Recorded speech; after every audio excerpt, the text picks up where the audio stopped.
And what is up? Welcome back. It's ChrisP from the Average Boys Podcast, and I am here at the CineSol Film Race and Festival here at the CEED Event Center. And I am here with the creator and, well, not creator, all right, the current head of CineSol, the film festival itself, Henry. Henry, what is up, my dude? What's going on, Chris? Man, I'm excited to be here. I'm glad you guys are back. We always like having you here, man, for sure. Thank you for your support. We are always honored to be asked to come over here, get to talk to all the cool people and all the local film guys, and of course get to talk to some of the guests and stuff like that. What do you guys got going on this year?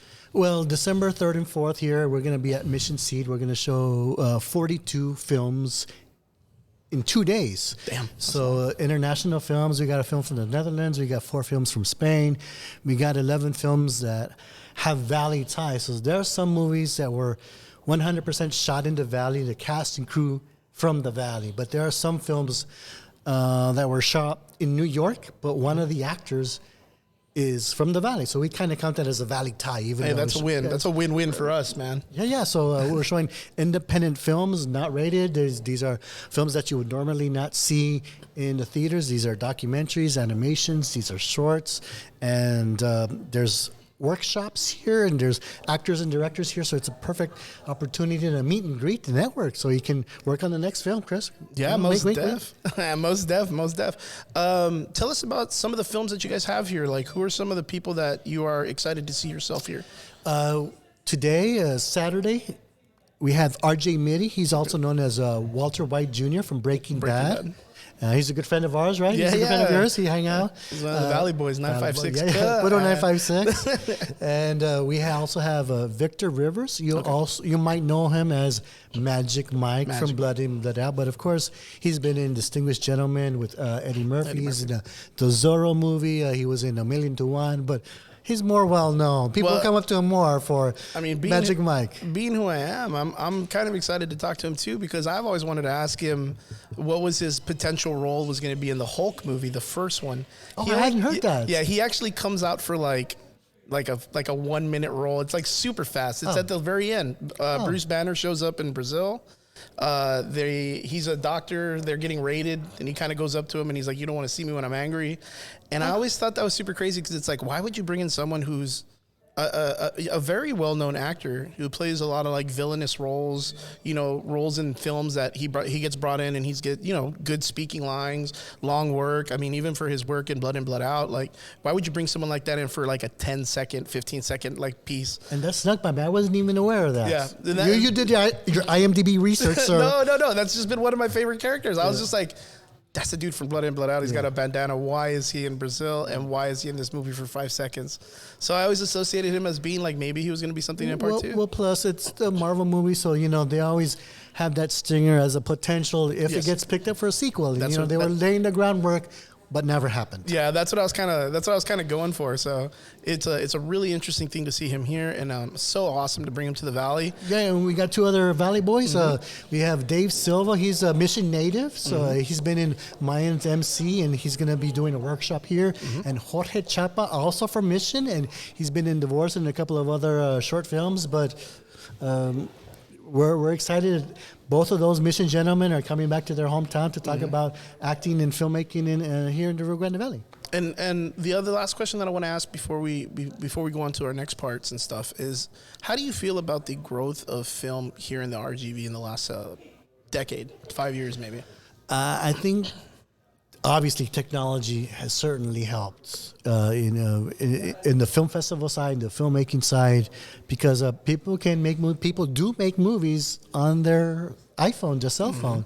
So it makes technology a lot more accessible. 10 years ago, you had to have camera equipment and editing, and sometimes maybe you'd have to send it off to get developed.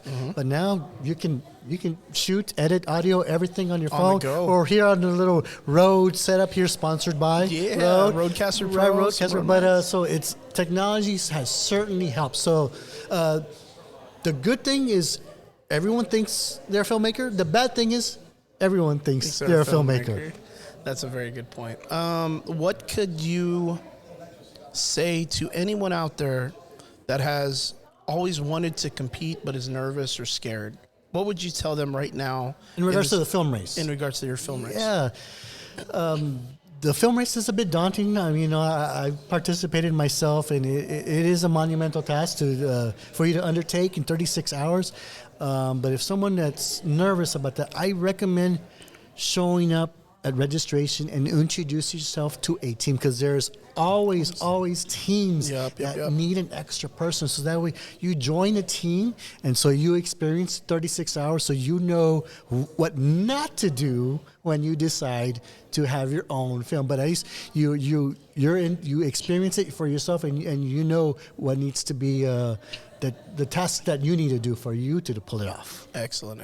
And the last thing that I want to ask before we end, what do you think would be an easier venture for someone to do if they want to get into filmmaking? Would it be to kind of dabble and create on their own and then apply to be a part of a independent or a short or something in the film festival, or to jump into the film race? I would say they need to network, whether it's a film festival or a film race or a mixer of some sort. The whole point is network, so that way it depends on your strengths. So if you're a great writer, you don't know how to shoot or edit or actor, so you go to an event like this and you network and you meet the camera person. That he's a great cameraman, but he's not a good writer. I'm the writer, you're the cameraman. We make a team, you know, and from there we go. Like, I can network with the people that I know, and you network with the technical people on your side. So I think it's important that people go to networking event, mixer events, so that way they can meet other people, other peers that like the same stuff that you do. I think that's the important part of a film festival. Excellent.